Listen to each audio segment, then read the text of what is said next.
ಎಕ್ಸಾಬರೆಂಟ್ interest ಹಾಕಿಬಿಟ್ಟು ಸಿಕ್ಕಾಪಟ್ಟೆ ಅಧಿಕ ಬಡ್ಡಿಗಳನ್ನ ಹಾಕೋದು. ನಾವು ಯಾವತ್ತೂ ಲೆಕ್ಕ ನಾವು ಲೋನ್ ಕೊಡ್ತೀವಿ, ನಾವು ಕ್ಲೋಸ್ ಮಾಡಿ ಹೊರಗಡೆ ಹೋಗ್ತೀವಿ ಅಂದರೆ ನಮ್ಗೆ ಅಕೌಂಟ್ ಕೊಡೋದಿಲ್ಲ, ನಾವು ಅಲ್ಲೇ ಫ್ರೀಸ್ ಆಗಿರ್ತೀವಿ. ಆಮೇಲೆ ಎಷ್ಟೋ ಒಂದು ಬಾಯಿಗೆ ಬಂದಿದ್ದು ಇಂಟ್ರೆಸ್ಟ್ ಹಾಕಿಬಿಟ್ಟು ಅದನ್ನು ಅಡಿಷನಲ್ ರಿಜಿಸ್ಟ್ರಾರ್ ಕೋರ್ಟ್ಗಳಿಗೆ ಹಾಕೋದು, ಇಲ್ಲಿ ಚೆಕ್ಗಳು 1-2 ಕೋಟಿ ಹಾಕಿ ಬರೆದು ಕ್ರಿಮಿನಲ್ ಕೇಸ್ಗಳನ್ನ ಹಾಕೋದು, ಈ ಥರ ಮಾಡಿಬಿಟ್ಟು ಎಲ್ಲರಿಗೂ ಹರಾಜು ಮಾಡಿ Sahyadri multipurpose society, Sharavathi society ಹಾಗೂ ಸಮೃದ್ಧಿ ಸೊಸೈಟಿ, ಈ 3 ಸೊಸೈಟಿಗಳ ಮೇಲೆ ಕೋಆಪರೇಟಿವ್ ಡಿಪಾರ್ಟ್ಮೆಂಟಿನ ಹೈಯೆಸ್ಟ್ ಎನ್ಕ್ವೈರಿ 64 ಎನ್ಕ್ವೈರಿ ಕಂಡಕ್ಟ್ ಮಾಡಿದ್ದಾರೆ. ಸಮೃದ್ಧಿ ಸೊಸೈಟಿಗೆ ಮಂಗಳೂರಿನ ದಕ್ಷಿಣ ಕನ್ನಡ ಜಿಲ್ಲಾ ಡೆಪ್ಟಿ ರಿಜಿಸ್ಟ್ರಾರು ಅವ್ರನ್ನ ಎನ್ಕ್ವೈರಿ ಆಫೀಸರಾಗಿ ಮಾಡಿದ್ದಾರೆ. ಶರಾವತಿ ಸಂಸ್ಥೆಗೆ ಚಿತ್ರದುರ್ಗ ಜಿಲ್ಲೆಯ ಡೆಪ್ಟಿ ರಿಜಿಸ್ಟ್ರಾರ್ನ ಎನ್ಕ್ವೈರಿ ಆಫೀಸರಾಗಿ ಮಾಡಿದ್ದಾರೆ. ಅಲ್ಲ ಪುನೀತ್ ಅಂತಾರೆ ನಾವು ಹೆಸರು. ಸಹ್ಯಾದ್ರಿ ಸ್ವಲ್ಪ ದೊಡ್ಡ ಸಂಸ್ಥೆ ಅಂತ ಹೇಳಿ ಅದಕ್ಕೆ ಇನ್ನೂ ಬಲವಾಗಿ ಅದು ತನಿಖೆ ಆಗಬೇಕು ಅನ್ನೋದಕ್ಕೋಸ್ಕರ ಜಾಯಿಂಟ್ ರಿಜಿಸ್ಟ್ರಾರ್ ಬೆಂಗಳೂರು ಪ್ರಾಂತ್ಯ ಜಾಯಿಂಟ್ ರಿಜಿಸ್ಟ್ರಾರ್ ಅವ್ರನ್ನ ಎನ್ಕ್ವೈರಿ ಆಫೀಸರಾಗಿ ಮಾಡಿ ಇದು ಆಲ್ರೆಡಿ ಈಗ ತನಿಖೆ ಸ್ಟಾರ್ಟ್ ಆಗಿದೆ. ಸೊ ನಾನು ಇದ್ರ ಹಿನ್ನೆಲೆ ಹೇಳ್ತಾ ಹೋಗಬೇಕು ಅಂತ ಹೇಳಿದ್ರೆ, ನಾನು ಆ್ಯಕ್ಚುಲಿ 2008-09ರಿಂದ ಈ ಸೊಸೈಟಿಗಳಲ್ಲಿ ಮಲ್ಟಿಪಲ್ ಟೈಮ್ಸಲ್ಲಿ ವ್ಯವಹಾರಗಳನ್ನ ಮಾಡ್ತಾ ಬಂದಿದ್ದೀನಿ. ಅಲ್ಲಿಂದ ಇಲ್ಲಿ ತನಕ ಮಾಡ್ತಾ ಬಂದಿದ್ದೀನಿ. ಪ್ರತಿದಿನ ಮೊದಲನೇ ದಿನ ಹೋದಾಗಿಂದ ಇಲ್ಲಿ ತನಕ ನಾವು ಹೋದಾಗ ಅವರು ಪ್ರತಿ ಸಂದರ್ಭದಲ್ಲಿ ಖಾಲಿ ಚೆಕ್ಕು, ಖಾಲಿ ಸ್ಟ್ಯಾಂಪ್ ಪೇಪರು, ಖಾಲಿ ದಾಸ್ತಾವೇಜು ಪೇಪರು, ಖಾಲಿ ವೋಚರ್ಸು, ಹಾಗೆ ಖಾಲಿ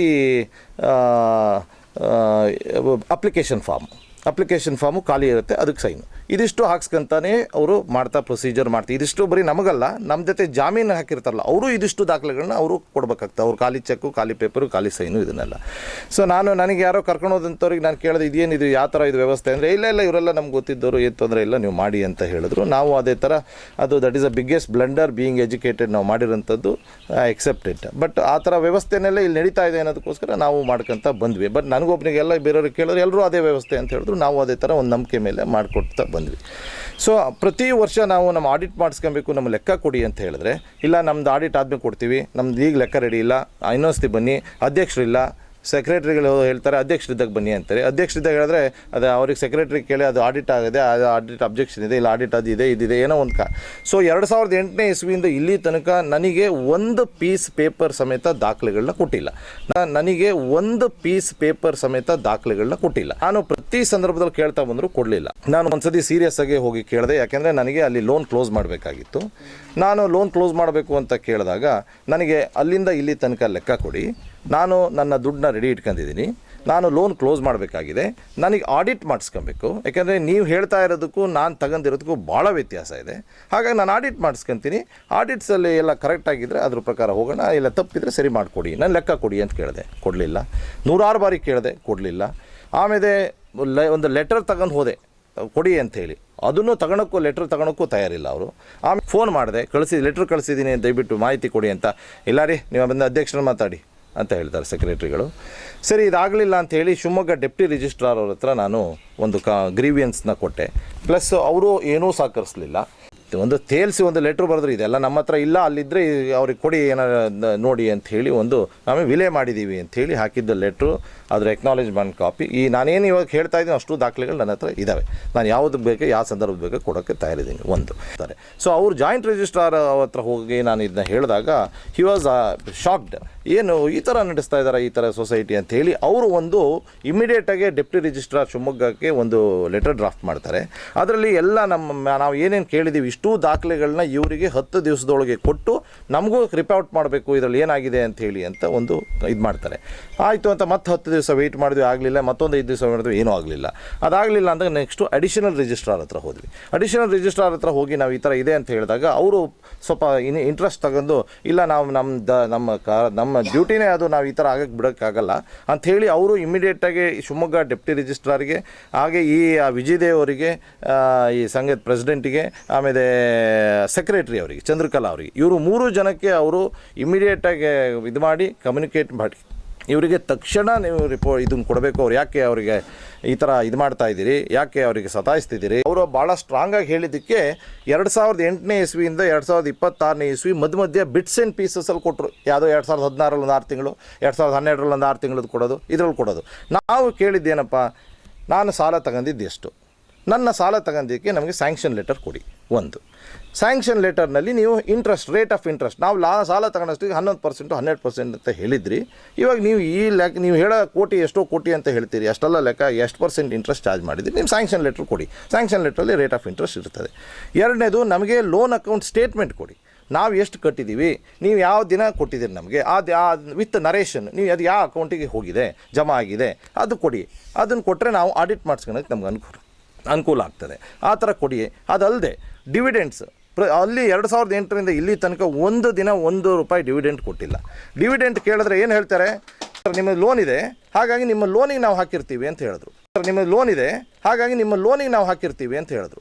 ಸರಿ, ನಮಗೆ ಲೋನ್ ಇದೆ, ಲೋನಿಗೆ ಹಾಕಿದರೆ ಸಂತೋಷ, ನೋ ಪ್ರಾಬ್ಲಮ್. ಆದರೆ ಲೋನಿಗೆ ಹಾಕಿದರೋ ಇಲ್ಲೋ ಅಂತ ಗೊತ್ತಾಗೋದಕ್ಕೆ ನಮ್ಗೆ ಆ ಸ್ಟೇಟ್ಮೆಂಟ್ ಕೊಡಬೇಕಲ್ಲ. ಸ್ಟೇಟ್ಮೆಂಟ್ ಕೊಡಲ್ಲ. ಡಿವಿಡೆಂಟ್ ಅದು ಅವರೇ ತಗೊಂಡಿಯಾರ, ಯಾಕೆಂದರೆ ಖಾಲಿ ವೋಚರ್ಸ್ ಆಲ್ರೆಡಿ ತಗೊಂಡಿರ್ತಾರೆ. ಸೊ ಅದನ್ನು ಅವರೇ ತಗೊಂಡಿಯಾರೋ ಅಥವಾ ನಮ್ಮ ಲೋನಿಗೆ ಹಾಕಿದರೋ ಏನು ಮಾಡಬೇಕು ಅಂತ ನಮಗೆ ಗೊತ್ತಿಲ್ಲ. ಅವ್ರು ಕೊಡಲ್ಲ ಯಾವುದೇ ಥರ ದಾಖಲೆಗಳು. ನಮ್ಮ SB ಅಕೌಂಟ್ ಕೊಡಿ ಸ್ಟೇಟ್ಮೆಂಟು ಅಂದರೆ ಅದು ಕೊಡೋದಿಲ್ಲ. ಸೊ ಅಡಿಷನಲ್ ರಿಜಿಸ್ಟ್ರಾರ್ ಹತ್ರ ಹೋದಂಥ ಸಂದರ್ಭದಲ್ಲಿ ಒಂದು 20 ಭಾಗ ನಮಗೆ ದಾಖಲೆಗಳು ಸಿಕ್ತು.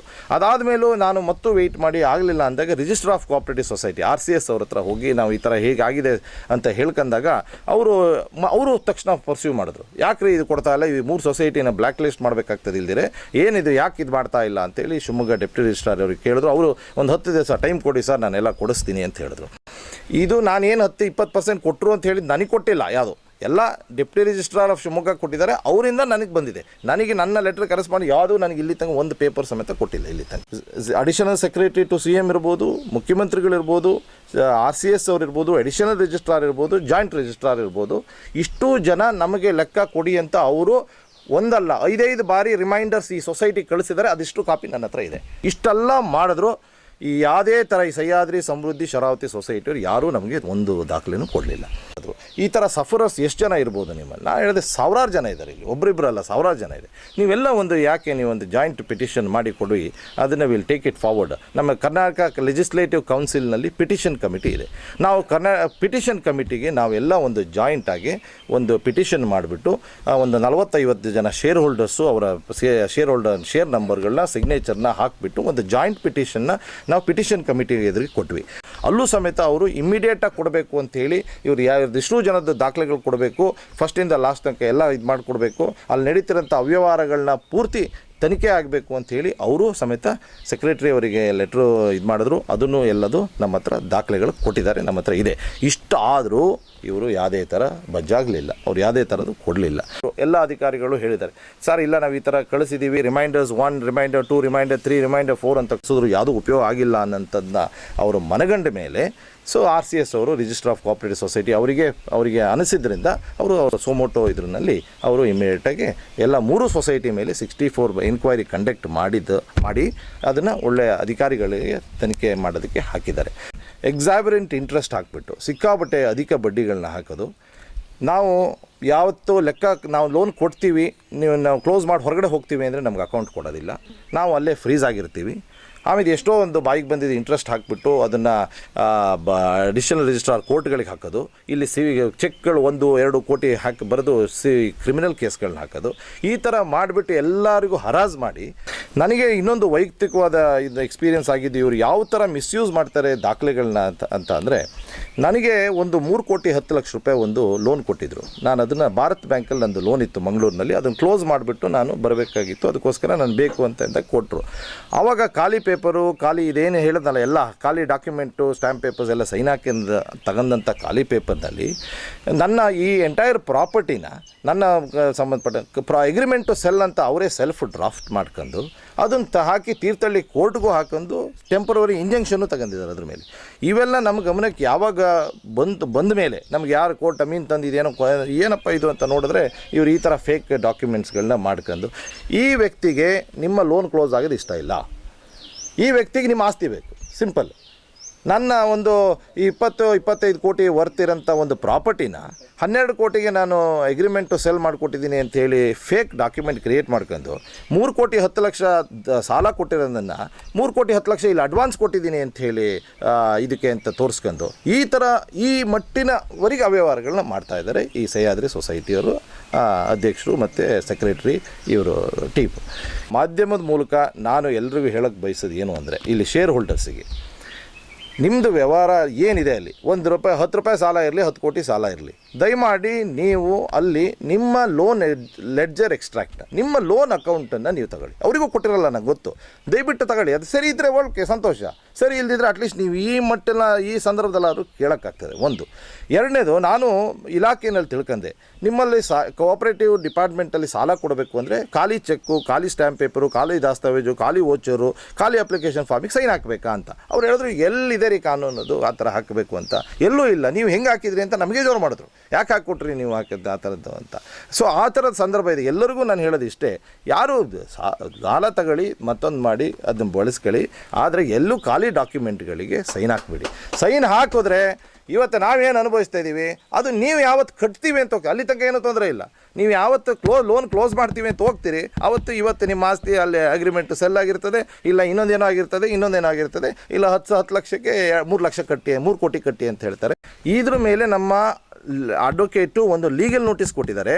ನೀವು ಒಂದು ಕೊಟ್ಟಿರೋಂಥ ಮಾಹಿತಿಲಿ ನೀವು ಕೊಟ್ಟಿರೋದೆ ಅದನ್ನೇ ಸರಿ ಅಂತ ಇಟ್ಕೊಂಡ್ರು, ಅದರಲ್ಲಿ ನೀವು ಅದು ಪ್ರಿನ್ಸಿಪಲ್ ಇಷ್ಟು ಬಡ್ಡಿ ಇಷ್ಟು ಅಂತ ಹಾಕಿದ್ದೀರಲ್ಲ, ಇದು ಬಡ್ಡಿ ನೀವು ಹೇಳಿದ ಇಂಟ್ರೆಸ್ಟಲ್ಲಿ ಆಗಲ್ಲಲ್ಲ, ಹೇಗೆ ಆಗುತ್ತೆ ಅಂತ ಕೇಳಿ ನಾವು ಲೀಗಲ್ ನೋಟಿಸ್ ಕೊಟ್ಟು ಇವತ್ತಿಗೆ 20 ದಿವಸ ಆಯಿತು, ಅದಕ್ಕೆ ಉತ್ತರ ಇಲ್ಲ.